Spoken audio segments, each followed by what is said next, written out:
रामो मत्पिता रामचंद्र, स्वामी रामो मत्सखा रामचंद्र, सर्वस्व मे रामचंद्रो दयालुर, नान्यम जाने नैव जाने न जाने। आप सभी को सादर जय श्री कृष्णा। आप सभी कुशल होंगे, आनंदमय होंगे।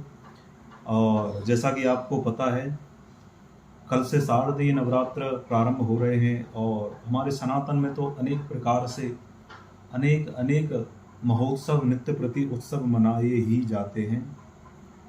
तो नवरात्र का भी विशेष पर्व है। माँ देवी भगवती की उपासना भगवती के भक्त आनंद पूर्वक करते हैं और माँ भगवती भी समस्त भक्तों के आश्रय प्रदान करती हैं, उनके संकल्पों को पूर्ण करती हैं। तो इसी श्रृंखला में आप सभी को शारदीय नवरात्र महोत्सव की बहुत बहुत शुभकामनाएं। आप सभी पर माँ भगवती कृपा करें। कुछ उपाय मैं आपको बताना चाह रहा था। कुछ लोगों ने मुझसे पूछा था कि नवरात्र में हम क्या कर सकते हैं। तो ये कोई टोने टोटके नहीं है। ये माँ भगवती के नवरात्र में विशेष रूप से 9 दिन तक बड़ी सुंदर उपासना का विधान है। कुछ लोग व्रत का भी मुझसे विश्लेषण कर रहे थे। तो व्रत रहिए, बहुत अच्छा है, लेकिन अगर अपने आप को, शरीर को कष्ट देकर आप व्रत रहते हैं तो वो व्रत कोई काम का नहीं है। आपकी इच्छाएं अनेक प्रकार की भोजन आदि में हैं और आप व्रत रह रहे हैं तो ऐसा व्रत कोई काम का नहीं। अगर शरीर में सामर्थ्य है, व्रत रहिए, अन्यत्र कोई बात नहीं। जब तक पूजन ना करें तब तक भोजन ना करें। पूजन करके आप भोजन ग्रहण कर सकते हैं और व्रत रहें तो बहुत अच्छी बात है। 9 दिनों तक माँ भगवती के 9 रूपों की उपासना की जाती है।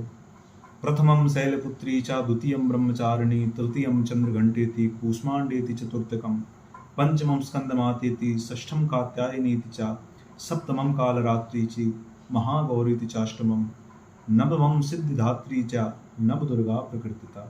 ऐसे माँ भगवती की 9 रूपों में उपासना की जाती है। तो जिनके घर परिवार में क्लेश आदि,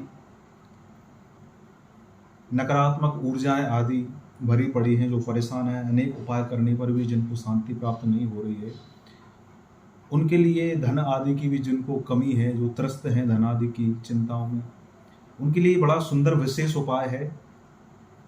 या तो संभवतः संभव हो सके तो किसी विद्वान ब्राह्मण को अपने घर में बुला करके यथा योग्य, यथाशक्ति, श्रद्धा और भाव से माँ सप्तशती की उपासना और माँ देवी की श्री दुर्गा सप्तशती का पाठ कराएं। विशेष कामना हो तो संपुट लगा करके पाठ कराएं। तो उसके करने से 9 दिनों तक पाठ कराएं। उसके बाद में जितनी जो हवन की विधि है वो हवन की विधि पूर्ण करें तो उससे विशेष लाभ प्राप्त होगा।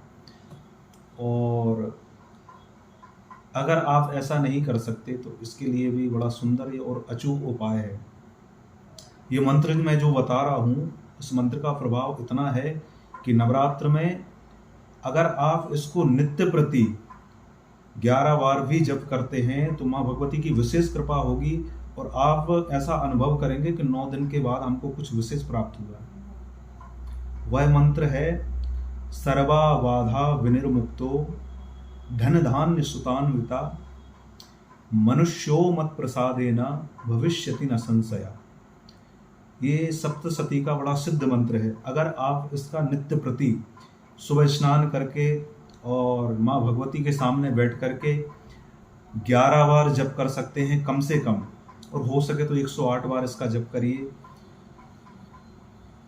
घी, तेल आदि का जो भी आपको सुलभ हो उसका दीपक जलाइए। घर में अखंड ज्योति जलाइए और कलश स्थापन भी करें, उसकी नित्य पूजन करें। तो ऐसा अगर आप करते हैं तो संभवतः माँ भगवती की विशेष कृपा आपके परिवार पर होगी और आप समस्त प्रकार की धन संपत्तियों को प्राप्त करेंगे और माँ भगवती की कृपा से आपको आनंद प्राप्त करेंगे। तो ये उपाय आप अवश्य करें नवरात्र में। इस मंत्र को कम से कम नित्य प्रति सुबह उठ करके माँ भगवती के सामने प्रार्थना करें और कम से कम इसका 11 बार जप करें।